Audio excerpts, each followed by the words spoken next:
Hezbollah ने अपने video viral करने शुरू कर दिए हैं। हिज़्बुल्लाह के इस वीडियो में बताया जा रहा है कि वह इजराइल पर हमले के लिए तैयार है। इस वीडियो में हिज़्बुल्लाह का मैसेज साफ है कि उसका अटैक ऐसा होगा जो इजराइल रोक नहीं पाएगा। इस वीडियो में हिज़्बुल्लाह का मिलिशिया कमांडो ऑपरेशन की तरफ इशारा कर रहा है। इस वीडियो में हिज़्बुल्लाह बता रहा है कि उसके कमांडो मोटरसाइकिल पर आएंगे और इजराइल की सेना भागती हुई नजर आएगी। हिज़्बुल्लाह ने इजराइल को भी धमकी दी है। हिज़्बुल्लाह ने अमेरिका को भी बता दिया कि वह समुद्र में जल्दी उसका बेड़ा डुबो देगा। क्या ऐसा मुमकिन है? हिज़्बुल्लाह की इस चेतावनी को इजराइल में बहुत गंभीरता से लिया जा रहा है। हिज़्बुल्लाह कैसे युद्ध लड़ता है ये इजराइल पहले भी देख चुका है।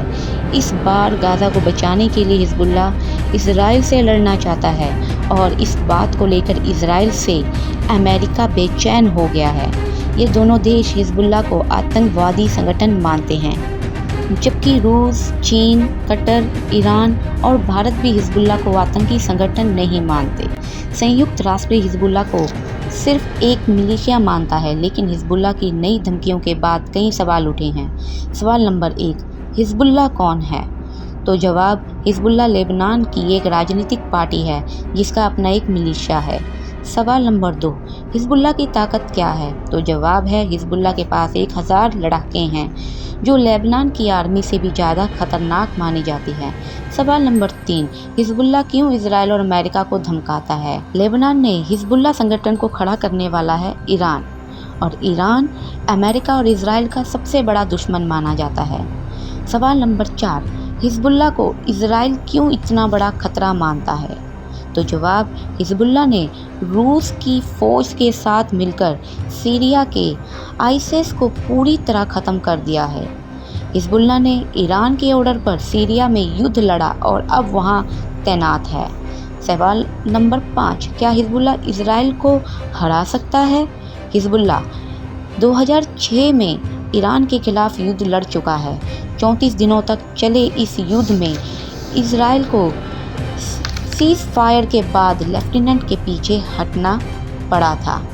अब 7 अक्टूबर को हमास के अटैक के बाद गाज़ा पर इजराइल के हमलों ने हिज़्बुल्लाह को सुपर एक्टिव कर दिया है। हिज़्बुल्लाह ने बहुत साफ अक्षरों में कह दिया है कि वह इजराइल पर हमला कर देगा, और ये वार्निंग देने से पहले इजराइल तक मैसेज पहुंचा दिया है कि अब इजराइल की सेना फ़िलिस्तीन पर गाज़ा पर घुसी तो वह उत्तरी सीमा की तरफ से इजराइल पर चढ़ाई कर देगा। इजराइल और लिबनान के बीच करीबी 130 किलोमीटर लंबा बॉर्डर है और यहाँ संयुक्त राष्ट्रीय शांति सेना तैनात रही है। इसमें भारत की फ़ौज भी शामिल है। इस वक्त इजराइल को गाज़ा से ज़्यादा इस बॉर्डर की टेंशन है। अगर इजराइल गाज़ा में घुसा तो हिज़्बुल्लाह उत्तर की तरफ से इजराइल से हमला बोल देगा। हमास और इजराइल की सेना एक दूसरे के खिलाफ इतनी ताकत रखती है, और क्या हिज़्बुल्लाह वाकई इजराइल के लिए ऐसे हालात पैदा कर सकता है कि वह उसे हरा दे? इसे समझने के लिए आपको हिज़्बुल्लाह के उस चेतावनी को समझना पड़ेगा जो उसने अमेरिका को दी है, क्योंकि अमेरिका ने अपनी नौसेना का कैरियर बैटलक्रॉफ्ट गोमा के सागर में पहुंचा दिया है। अमेरिका का ये 5 बहुत ही खतरनाक डिस्ट्रॉयर है। ये सब में हर तरफ की 1000 से ज़्यादा मिसाइल किसी भी वक्त हमले के लिए तैयार है। कोई दुश्मन नहीं चाहेगा उसके सामने ऐसी चुनौती खड़ी हो जाए। इजराइल ने हिज़्बुल्लाह को रोकने के लिए अपने उत्तरी बॉर्डर पर अपने तोप तैनात कर दिए हैं। ये अमेरिका से मिली M109 तोप है। 155 मिलीमीटर की ये तोप टैंक गाड़ी पर फिट कर दी गई है। ये 1 मिनट पर 4 गोले दाग सकती है।